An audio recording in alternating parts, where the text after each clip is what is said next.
सज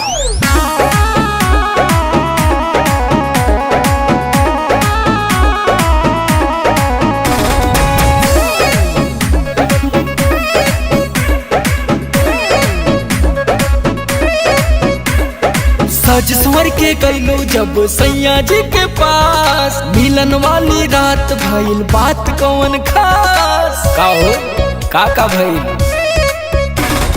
सज स्वर के गईलो जब सैया जी के पास, मिलन वाली रात भइल बात कौन खास। दैया में लुट गई कोठरिया में जाई के, दैया में लुट गई कोठरिया में जाई के, राजा रस लूट लियो रे। का भइल?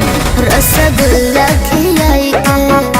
अच्छा राजा रस लूट लियो रे, रसगुल्ला खिलाई के। स्पंज वाला रहल का?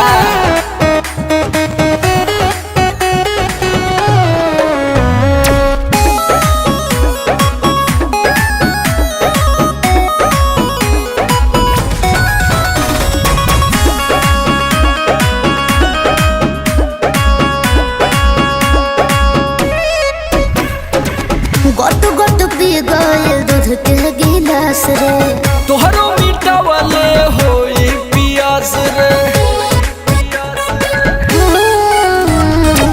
गोट गोट पी गइल दूध के गिलास रे, तोहरो मिटावले होई पियास रे। फोड़ दिया चूड़ी मेरा घुंघटा उठाई के, फोड़ दिया चूड़ी मेरा घुंघटा उठाई के, राजा रस लूट लियो रे। रसगुल्ला खिलाई के, हरे राजा रस लूट लियो रे, रसगुल्ला खिलाई के।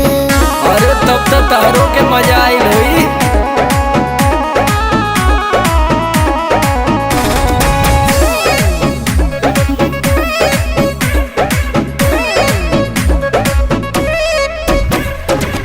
अपने भी जगह दिया हमको भी जगाया, पातर कुमार तोहर होई भवाया। रात जगा हो गइल का?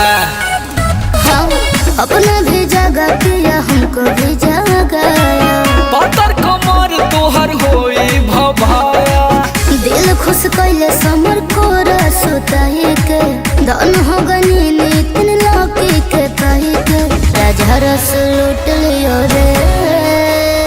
हाय हाय हाय हाय रसगुल्ला खिलाई के, हरे राजा रस लूट लियो रे, रसगुल्ला खिलाई के। अरे सिरवा में से उठाई के दे दल का?